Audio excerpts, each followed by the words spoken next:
Enemy infantry north of Kupiansk tries to cross the Oskil River every day, and every time they are stopped by the artillerymen of the Karadag unit, 15th Brigade of the National Guard of Ukraine's Rapid Response Force.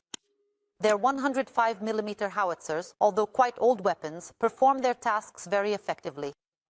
The film crew of TSN correspondent Oleksandr Motorny saw this with their own eyes. And during the report, there will be a QR code on your screens.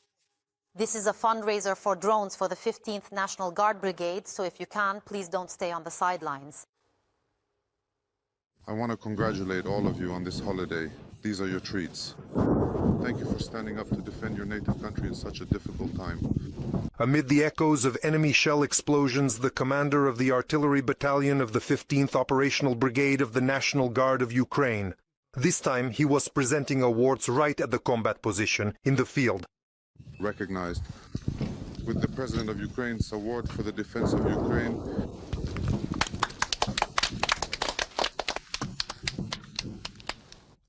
The 23-year-old warrior Karadag met the full-scale war as a conscripted soldier. Now, in the Kupiansk area of Kharkiv region, he serves as a gunner on a 105mm howitzer. He says this award belongs to the entire crew, and he knows exactly what it's for. I signed a contract for 20 years, maybe even for my whole life. How long have you been fighting? Well, since the beginning of the war, the full-scale one, for the defense of your homeland, for the fact that we are defending against the enemy and also delivering a very powerful fire strike. We couldn't ask the gunner for more details because he had to deliver that very fire strike against the enemy. We're adjusting. Perfect.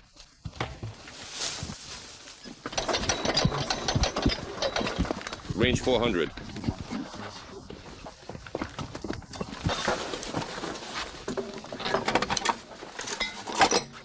"76 units have been successfully loaded and are now ready for deployment. All preparations are complete." Since the beginning of autumn, the soldiers say, recently the Russians have seriously intensified their assault efforts around Kupiansk, especially on the western bank of the Oskil. Right now, for the most part, we're holding back the enemy's advance.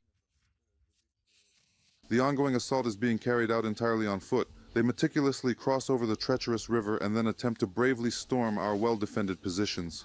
The Russians don't have any heavy armored vehicles on the western bank of the river, the National Guardsmen assure. Similarly, since summer, they haven't seen any enemy motorcyclists or buggies in this area. The Russians are trying to ferry only infantry across the channel using rubber boats. These aren't pontoons, it's just an ordinary rope stretched across. The small boat is securely tied to it, and they then use the boat to diligently try to cross over to this opposite bank. We use the cannon to hold back their advance. Every morning we hit them, and the next day there's a new crossing, a little bit in a different place, and so it goes on endlessly. Every day there are attempts to force the Oskil River, not allowing the enemy to cross the river. Now this is their daily job, says the gunner. But most often they target the enemy's assault groups. Small sabotage and reconnaissance groups, usually 2 or 3 people, gather and move out in the first wave. And we, as they say, catch them like bait. We are given the coordinates of their gatherings in the forest belts, and we fire there. Fire on command.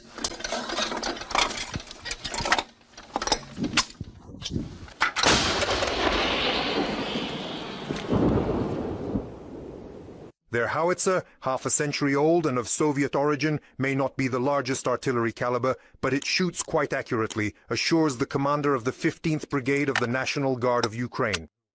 If the first ranging shot lands well, then with 2 or 3 more we'll hit the target. At the same time, every shot they fire also serves as a reference point for enemy drones and artillery, which usually operate from the eastern bank of the river. They fly around, yes, both over the window and above the field. They try to camouflage themselves carefully and, unless absolutely necessary, don't even come up to the surface from underground.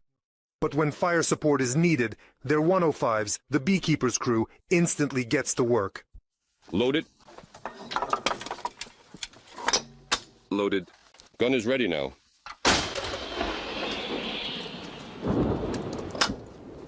Good job, well done. The task was to fire at the infantry. The first shell landed nearby, and with the second shell, we hit the target. They said, "Well done, guys. You hit exactly where you needed to. Gun, stand on." This is happening in a static manner. They keep trying and trying. every day 10, 15, or even 20 enemy servicemen. We eliminate them, and so it goes every day. From the Kupiansk section of the front in Kharkiv region, Oleksandr Motorny, Oleksiy Osavchuk, and Serhiy Shportilo. TSN 1+1, United News Marathon. Since the beginning of this day, 113 combat clashes have been recorded at the front. This was reported by the General Staff of the Armed Forces of Ukraine. The most intense situation is in the Kostiantynivka, Pokrovsk, and Oleksandrivka directions. More details about the situation on the front line are coming up next. Ukrainian assault units have advanced in certain areas of the Donetsk region. This concerns the Pokrovsk area, according to the General Staff of the Armed Forces of Ukraine. Over the past day, Ukrainian forces conducted a sweep over an area of more than 3 square kilometers, destroying enemy resources and reconnaissance groups. As part of the Dobropilya operation, since the beginning of its active phase, the armed forces of Ukraine have liberated more than 180 square kilometers. More than 220 square kilometers have been cleared of saboteurs. Despite attempts by Russian forces to counterattack, Ukrainian defenders continue to maintain the initiative in several directions. Despite unsuccessful attempts by the Russians to advance in certain areas, over the past day our soldiers conducted search and destroy operations against the enemy over an area of 3.4 square kilometers in the Pokrovsk district of Donetsk region. Assault units in certain directions advanced up to 1.6 kilometers. Thank you to all Ukrainian defenders who are destroying the enemy. I especially want to acknowledge the defenders from the 33rd Separate Assault Regiment and the 253rd Battalion.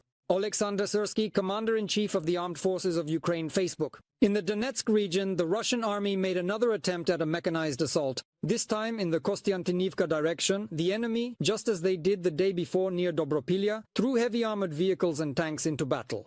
However, thanks to the coordinated efforts of the pilots from the border unit Phoenix and adjacent units, the assault was not only stopped but also resulted in the destruction of 17 pieces of Russian equipment, including APCs and tanks. Around 50 Russian occupiers were also killed or wounded.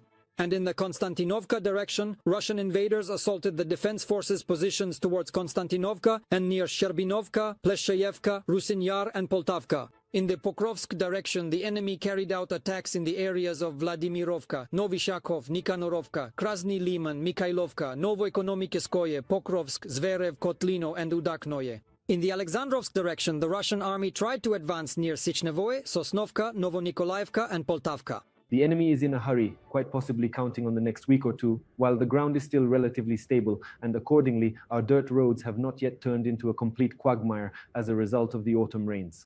Quite likely. Nevertheless, the fact remains that the enemy still has the resources to carry out large-scale offensive actions on various sections of the front. In turn, the Ukrainian army is demonstrating resilience.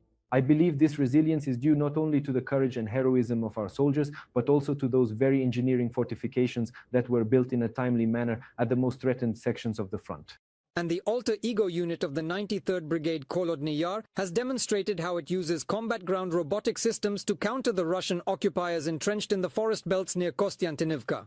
Ground drones equipped with machine guns open fire at close range, which allows them to effectively hit targets without putting Ukrainian infantrymen at risk.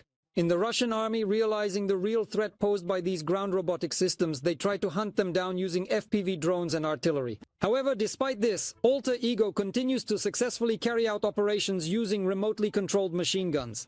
Over the past day, Ukraine's defense forces have eliminated 1,200 Russian servicemen. According to the General Staff of the Armed Forces of Ukraine, the total losses of the Russian army since the start of the full-scale aggression have exceeded 1,125,000 people. In addition, over the past day, 5 Russian tanks, 29 artillery systems, and 145 units of enemy automotive equipment were destroyed.